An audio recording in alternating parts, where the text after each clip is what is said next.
Good day, students. Today we are going to talk about the organelles, cell organelles, that is plastids. In the previous lectures, we have talked about the general structure of cell, and we have divided the structure of cell into the cell membrane and cytoplasm. And in cytoplasm, we are discussing right now the organelles. Previously, we have discussed about the nucleus and the double membrane bound organelles, which include the second membrane bound organelle is the plastid. So we can say plastids are the double membrane bound discoidal organelles.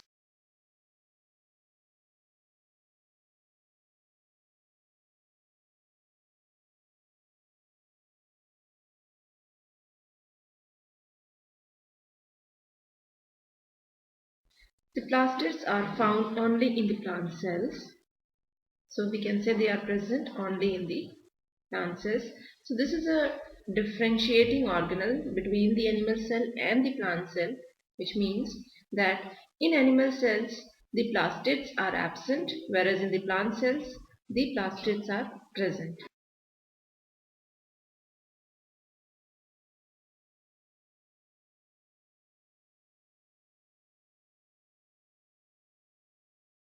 Regarding their discovery, the term plastid was coined by Ernest Haeckel.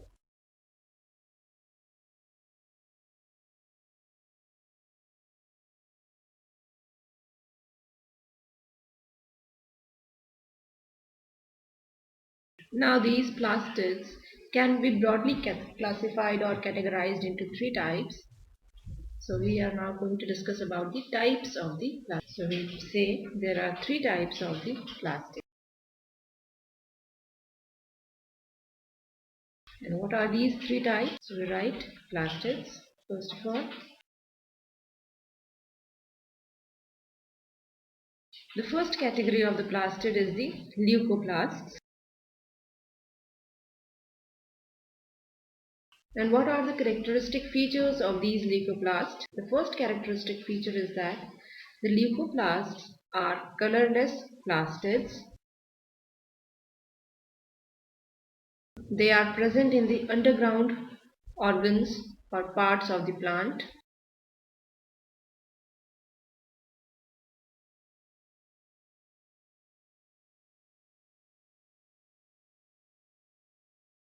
Thirdly, that the leucoplasts are the leucoplasts are the plastids which help in the storage of food. So their primary function is storage of food. Now these leucoplasts are also further categorized into three types on the basis of the food material they store. That is, they can be either amyloplasts, which stores the starch. The second type is the aleroplast, which stores proteins. The third type is the eleoplast, that stores the lipid or the fat. So, on the basis of the food material they store, the leucoplasts are classified as amyloplasts, aleroplast and eleoplast. Now, coming to the second category of the plastids after leucoplast, the second category is of chromoplast. Regarding the characteristic features of the chromoplasts, these are colored plastids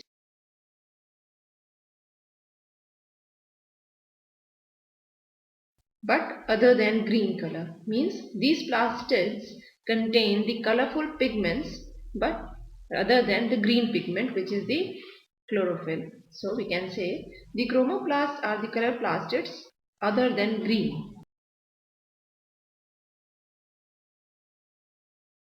Regarding their function, since the chromoplasts contain colorful pigments, therefore it imparts colors to the petals, that is flower petals, fruits, etc. So its main function is to impart color.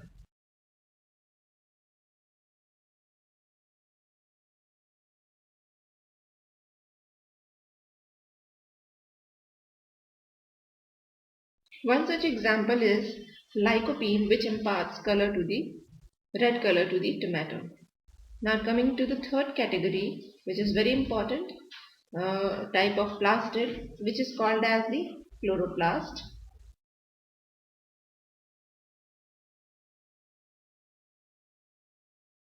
The chloroplasts are also colored plastid, but these are specifically green colored plastid. So we say the chloroplast as a green color plastid.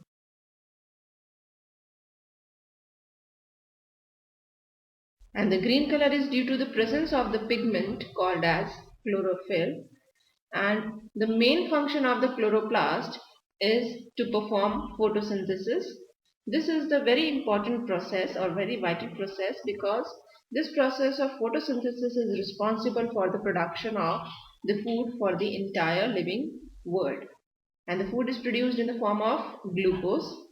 We define photosynthesis as the process of capturing of sunlight by the chloroplast, which contains the green color pigment chlorophyll, and conversion of the sunlight to the chemical energy of food, that is glucose. So main function of chloroplast is to perform photosynthesis.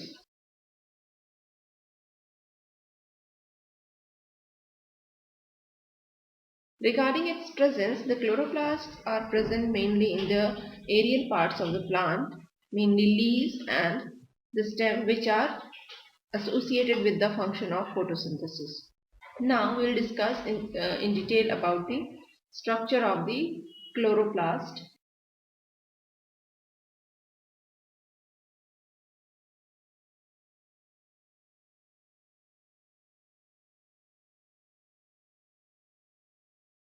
As I told you earlier, the chloroplast is a type of green plastid and it is a double membrane bound discoidal organelle, and the term chloroplast was coined by Schimpfer, that is, it was discovered although by the Anton von Leeuwenhoek, but the name was given by Schimpfer. So we can say regarding its discovery that discovered by Leeuwenhoek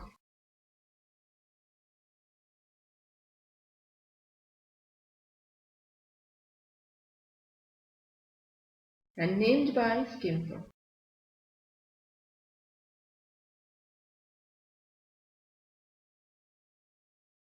Now we are going to discuss about the structure of the chloroplasts.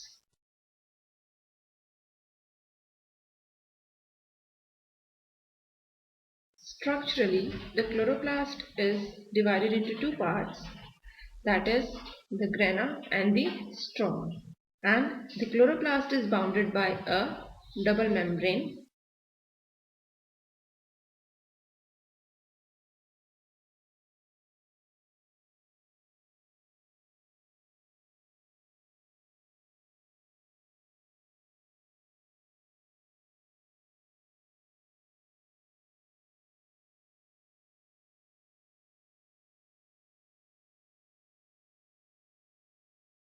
The internal portion of the chloroplast is divided into two portions or parts, that is grana part and the stroma part. Grana is the plural word and the granum is the singular word. We'll discuss them one by one. First of all, let us talk about the grana. If we talk about the grana, actually grana is nothing but it is the lamellar system. What is lamella? Lamella is the unit membrane. So we say that grana constitutes the lamellar system, and in this system the lamella or the unit membrane in the form of closed compartments, which are called as the thylakoids, lie or stack one above the other in the form of a pile of a coin. So in brief we can say grana is a pile of or a stack of the thylakoid membranes. And what is thylakoid? Thylakoid is the closed compartment like structure which is made up of unit membrane. So we say grana is made up of the lamellar system, made up of unit membranes.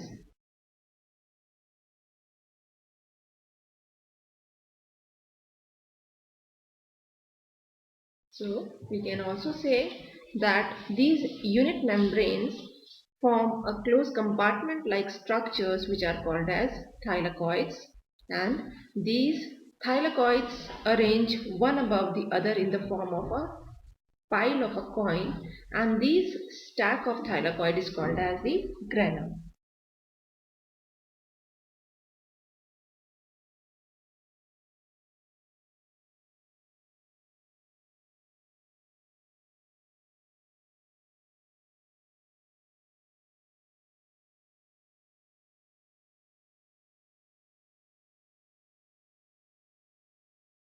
Regarding the function of or importance of grana, these thylakoids which constitute the granum are the sites where the quantasomes are present.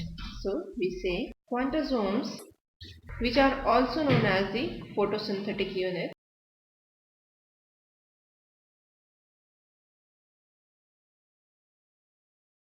And these quantasomes, which are also known as photosynthetic units, are the collection of the chlorophyll molecules or the pigments. Approximately 230 chlorophyll molecules constitute a single quantasome.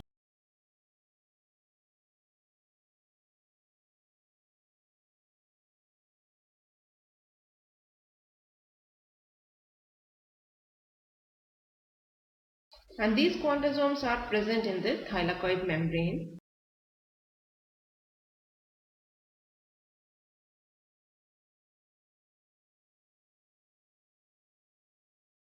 So, regarding the function, since the chlorophyll pigments which are responsible for the capturing of light and initiating the photosynthesis process, so we can say some part of the photosynthesis, which is also known as the light reaction, takes place in the granum, and in granum it takes place in the thylakoid. So, in brief we say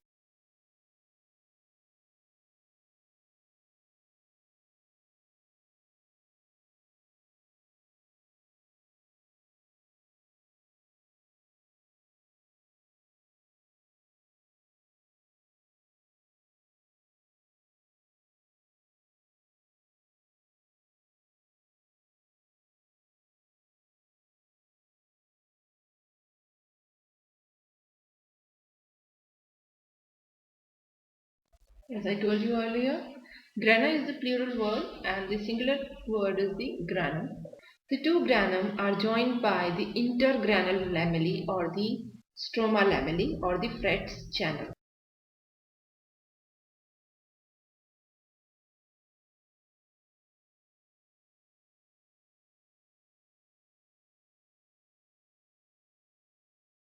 Now coming to the second structure, that is stroma. Stroma is the granular, transparent, proteinaceous fluid which is present inside the chloroplast, in which the grana are embedded. Stroma is also known as the matrix. So we can say stroma is a granular, transparent and proteinaceous fluid or the matrix. Also, the grana are embedded in the stroma.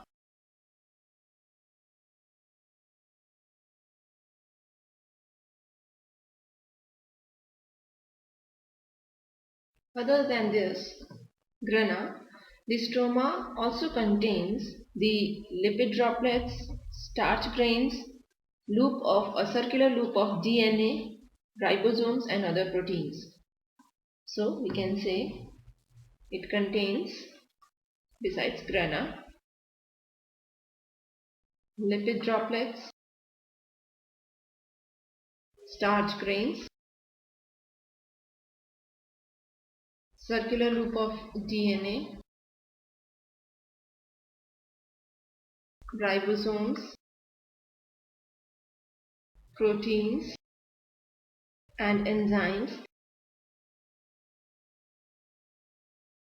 Due to the presence of the ribosome and a loop of DNA, Chloroplast is also known as a semi-autonomous organelle. The semi-autonomous organelle is that organelle which can synthesize some of its proteins independently without the help of nucleus, but for remaining proteins it has to depend on the nucleus. Therefore it is called as semi means half independent. So we call it semi-autonomous organelle.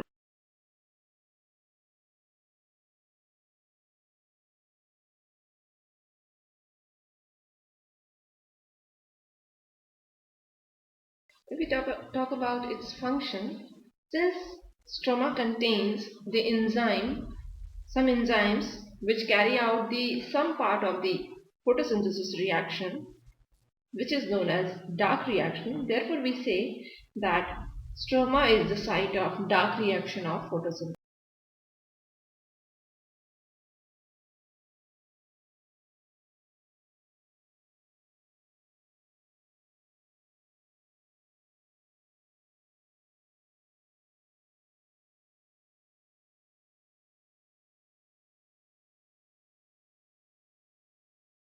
Broadly divide the photosynthesis process into two parts. The first part is known as the light reaction, which is concerned with the capturing of the sunlight, in which the chlorophyll pigments, which impart green color to the chloroplast, capture the sunlight and carry out the light reaction of the photosynthesis. The second part is basically concerned with the conversion of carbon dioxide into glucose, and this step is carried out by numerous enzymes, and this is known as the dark reaction, which does not requires the presence of light. And this dark reaction takes place in the stroma, and the light reaction occurs in the thylakoid of the granum. So in totality, the chloroplast completes the photosynthesis process. Now looking at the structure of the diagram of the chloroplast, we'll be clearly seeing all these parts. It is a double membrane bound organelle, discoidal in shape. In between the outer and the inner membrane is present the fluid filled space.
Internally, the chloroplast is divided into two parts, as I told you earlier, that the fluid portion or the matrix portion, which is known as the stroma, which contains the lipid droplets, starch grains,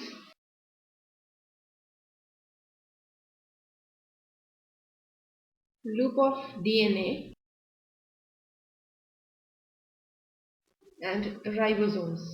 Due to presence of these ribosomes and loop of DNA, the chloroplast is known as the semi-autonomous organelle. Now coming to the second part of the chloroplast, that is called as granum. Granum is the stack of the thylakoids. This one stack can be called as the granum.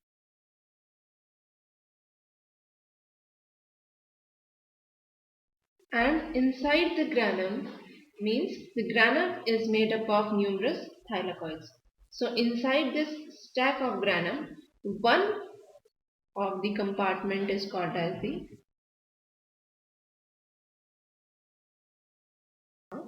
these granums are also interconnected, and these interconnecting membranes are called as the stroma lamellae or the.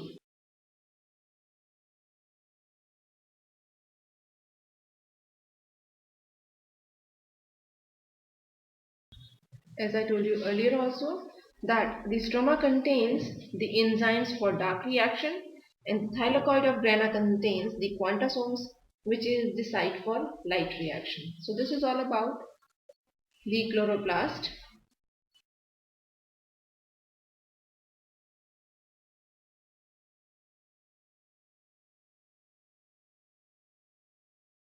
So this is all about the organelles which are double membrane bound organelles, that is mitochondria and chloroplast.